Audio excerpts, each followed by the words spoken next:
Hello and welcome everybody. So today we are going to be making some beef stock using some beef bones. I can't remember if these are stock bones or if they are soup bones. I honestly can't remember which one they are. I know that there is 5 pounds, if I remember correctly, that are going into the pot. Now these are frozen. I do not defrost them. Don't feel the need. So we're going to fill the pot up with those. Oops. Get it all nice and filled. I'm going to be adding some vegetable scraps. You're going to be seeing that soon enough. And lots of cold water. Now, the vegetable scraps that I use are just whatever I end up by using throughout the week, or 2 weeks, I think was in this case. There is some celery stalk, carrot peelings, green onion peelings. Well, not green onion peelings, but the tips and the ends and that. And I think that was it that I ended up by using in this particular one. Every time it's different. You know, if you can have onions, put onions in there. You can add some tomato in there if you want. So now, right now, I'm putting in some water. I'm just getting the water started and the burner turned on. Now I typically start mine on high and then I put it down to low. But because I was starting this at night, I can't remember exactly what time it was. I just started on low. So that way it could just cook for, this one cooked for 2 days. Sorry. This one cooked for 2 days on the stove, stirring every so often, which you're going to see because I'm not the one that stirred it. Katie did, and Katie did it by accident, and she recorded it. So you guys are going to see that. I'm going to let her take over for that one. But you can see there my peelings. I just keep them in the freezer. But anyway, so I was saying about the peelings. You can add onion peelings to this, garlic peelings. What else can you add? Potato peelings if you wanted to.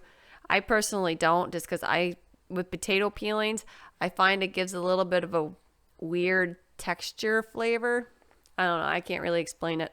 Anyone who's ever put potato peelings in their stocks, I think know what I'm talking about. Now what I'm doing is I'm just trying to break it down so I can get everything in the pot and covered.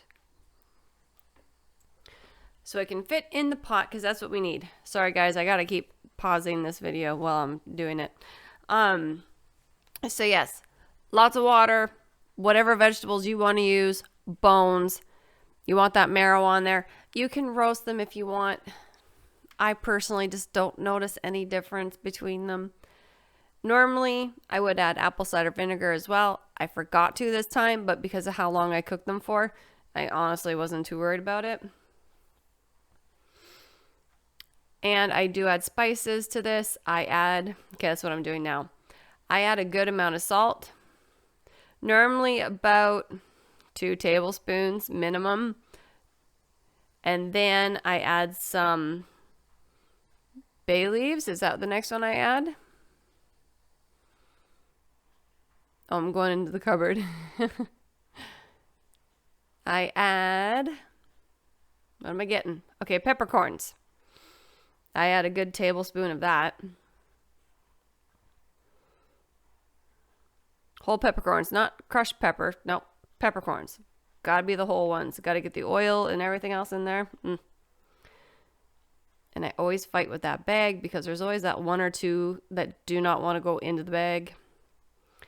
I add a few bay leaves. Add as many bay leaves to this as you need to. I think I added 4 to this one because they were tiny little ones. Yeah, there we go. And then I think I add some rosemary to this. Yes, I did. It's always hit and miss for me if I add herbs to it or not. I did this time. And there we go. That's all I'm adding to it. And Katie is going to take over at this point.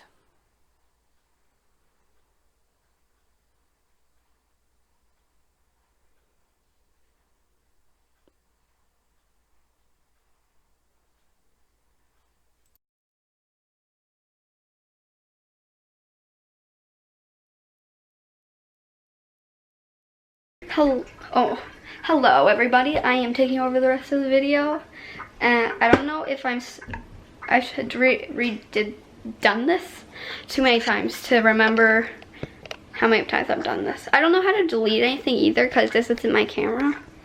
So, yes, let's get on to the video that you've already seen.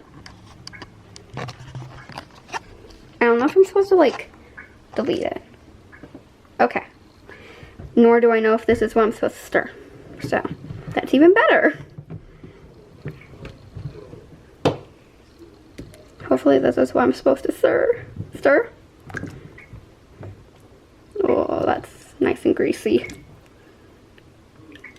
Carrots. Is this what I'm supposed to stir? I don't know. I'll never know. I will honestly never know. Yummy. We love bones, I guess.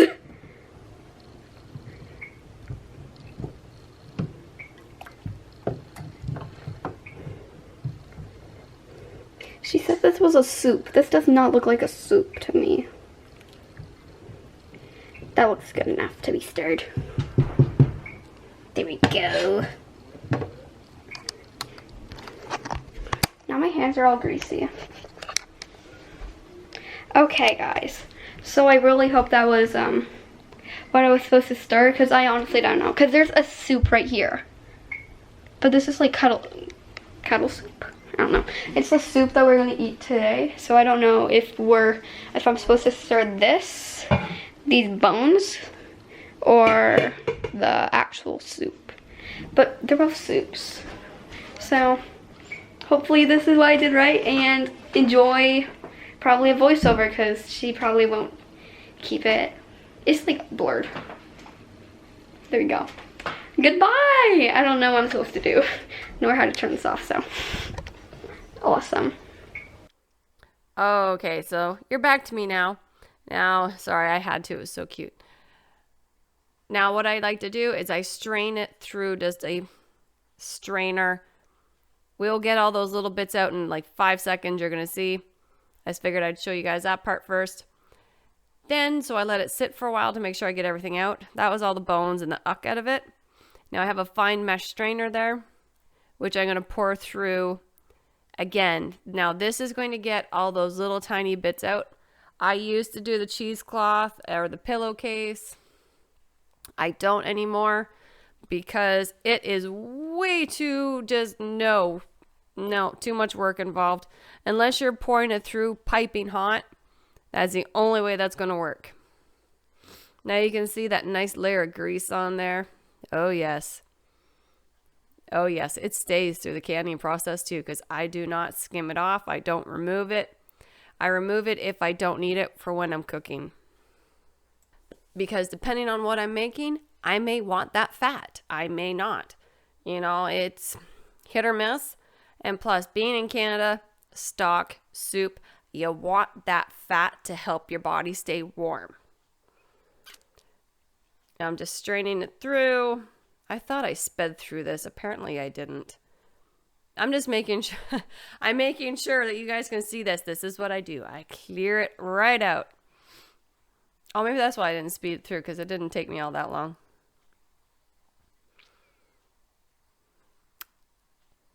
Come on. There we go.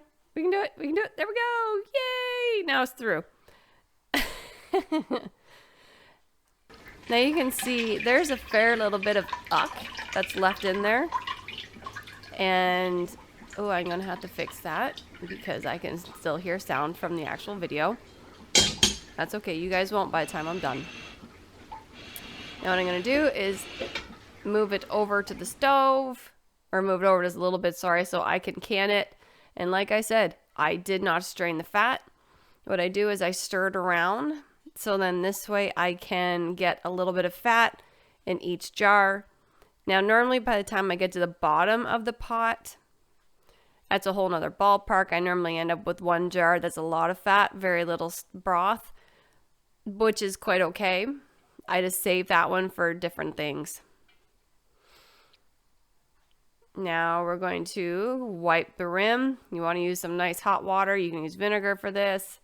You can use, what's it called? Vodka if you want to, because that will clean it really, really well. But you want to get it nice and clean. See, look at that layer of fat. Oh, yeah. Most people are probably going, okay, no, why are you doing that? You're supposed to skim the fat off. I've never had a problem canning it to this day yet. And I've always been canning my stock this way. We're going to do one more. And you can see I'm bouncing it around. I'm getting it all mixed up. So in that way, I'm getting fat and broth at the same time. Okay, we're almost there. So you want a 1-inch headspace. I forgot to do this with the last one. Sorry, 1-inch headspace. Then you want to wipe the rim, get it good and clean, squeaky clean, squeaky squeaky. Then you want a lid because you don't need it to bubble liquid. Okay, so we want to put a lid on it. Then we're going to put a ring on it. Yes, the song just popped in my head. And into the canner it goes. My nose is itchy. Gotta love that. Okay, so we're going to put the lid on and get it up to temp so it will vent for 10 minutes.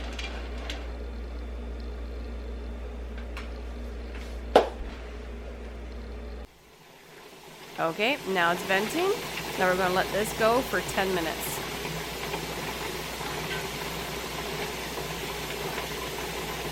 Now we've got the lid on it. And again, because we are using a regulator and we're not using a weight, we have to wait until it is at 11 psi, not 10, 11.